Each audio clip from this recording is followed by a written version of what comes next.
guys, and welcome back to my channel and my What's in Bloom and Spike video for the month of March. You can see that I'm not a fan of pink orchids flowers. Isn't that so? I always said that I loved green orchid flowers, everything that's green. But the reality is quite far from that, so, well, here's the living proof. Everything in bloom this time is pink and purple. I'm not going to show you the sheath or spikes, perhaps one or two spikes, but not what's in sheath. I mean, you've already seen those. I think it's going to be just repeating itself, So I'm just going to proceed today with what's really in bloom. So why not just start today by looking at this branching Tolumnia, Gyrec, Rainbow, Soft Pink. And as I said, it was going to branch, and so it did. But this time it branched in two places, not only one, as it did last time. So this is progress, and the blooms are going to be out for a couple of weeks more. And the lightest one of them all is the one that came out first. So it's a color changer, and it's getting lighter and lighter as time goes by. No scent to it, but it's a lovely one. I love Tolumnia orchids. And I really do have to do something about this dry environment for the roots. So I think I'm going to place it in bark media in a clay pot. At least for the largest ones. I'm not sure, but just to keep the humidity a little bit longer. I watered this guy yesterday, alright? And we also do have this lovely Phalaenopsis. And all of a sudden I got a name to this one. It's called Pinif. Thank you for the help in the comment section. Finally. And as I looked it up and searched for it on YouTube, I saw that Miss Orchid Girl also had this one, or has this one. So let's see if hers is looking the same as this one. If hers also is turning white or not. I wasn't really sure if it had been injected or not. I looked at the stem several times. I could not see any markings where the needle would have been injecting the color to it. But I suspected there was something wrong with this orchid. Such a nice coloration. I've never seen that sharp color to the center. You can see the purple center. Pinkish purple center. It's not really natural, is it? As the buds open up from this, the oldest one here, the second one there, to this one, a little bit lighter, but not white yet. And to this one. Isn't it? Yeah, and this one as well. But the widest one is the last bud to open up, so this must have been injected as well, but where? Alright, but still it's a lovely orchid, but it would be nice to see what the flowers will look like the next time it's going to flower for me. Well, I think it's going to take a while until it's next blooming, but it will be interesting enough to see what happens, won't it? So here's another pink, lovely leopard patterned Phalaenopsis. I think it really looks like leopard with all its buddings. This is a variety that I love. I always adore this one, and you can see why. This is my latest acquisition, so, well, she just opened up her latest spot, so she's going to be in bloom for a while, and nice set of leaves, good plant overall, good size blooms. I love it. And this beautiful Dendrobium Phalaenopsis is still in bloom, as I suspected. Well, the blooms are gorgeous. and it had 3 spikes when I got it, so it's a lovely one, and the pseudoballs are growing on, and the leaves are looking healthy. Some of them dropped as soon as I got it, so I got a little bit worried, but now it's okay again. And the greenish little green background to the beautiful flowers. I love them. Looks so beautiful at a distance here. It's a keeper, Dendrobium Phalaenopsis. And this favorite of mine, my Phalaenopsis Joy Fairytale, a Peloric Phalaenopsis. Peloric means that it's got 3 lips. You can see the 3 lips this time. And it's scented. It's got a lovely fragrance. I really, really do love the fragrance on this orchid. And the 2 oldest flowers are still out. But if I turn around the corner, here you can see the latest one we produced. Yeah, you can also see it in my previous video, but yeah, I just thought I'd show it to you again, since this one is in bloom for quite a long time. It's a keeper, and I will get a few more Peloric orchids before long, I can assure you that. Right? And this lovely Epidendrum Stamfordianum is still in bloom. So here's a close-up on its flowers. Aren't they gorgeous? I counted them up till 70 inflorescence this time. 70. Yeah. So here's a result of a little bit extra light can do for this lovely orchid. And what do we see down there at the base? Looks like another flower spike from the same cane, which is blooming from right now. So last time it looked like this, exactly like this, like a weak new growth. So perhaps it's capable of blooming twice in a row.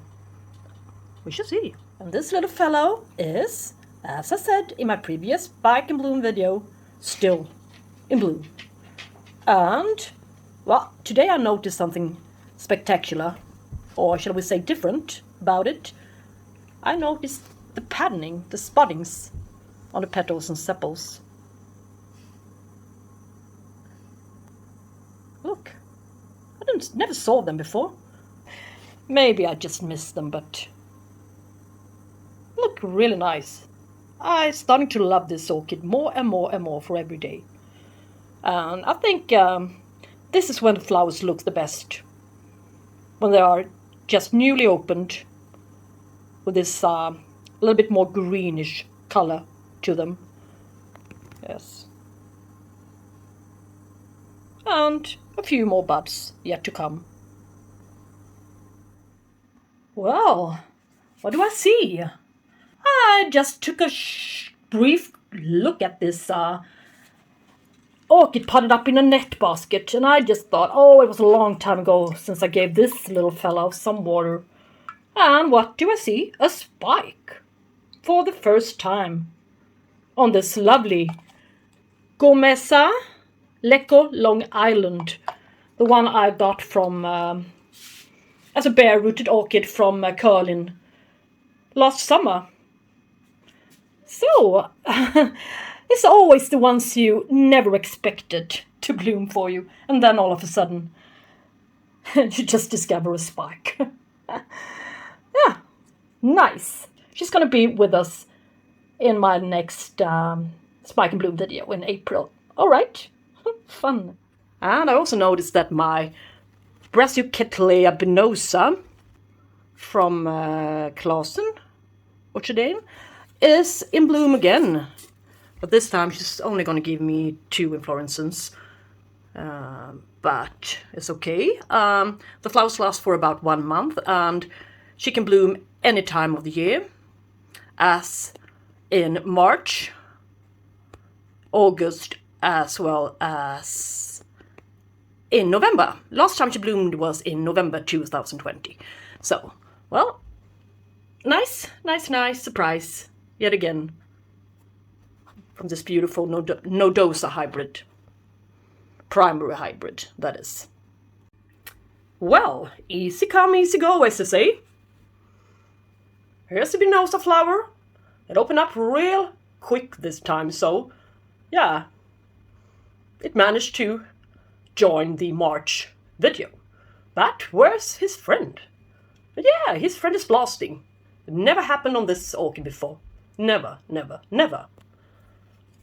It's my achievement. I pointed this lamp directly to it on the buds in order to give my Tolumnias a little bit more light. So that's my achievement, not the orchids.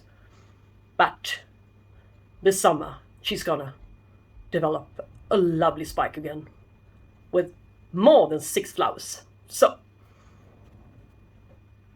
thank you for this beautiful flower, and it came out brownish since it received a little bit too much light. But now the color has changed back to its normal color, green. Look at this! As I'm watering my guys today, look what happened. I did not see it before.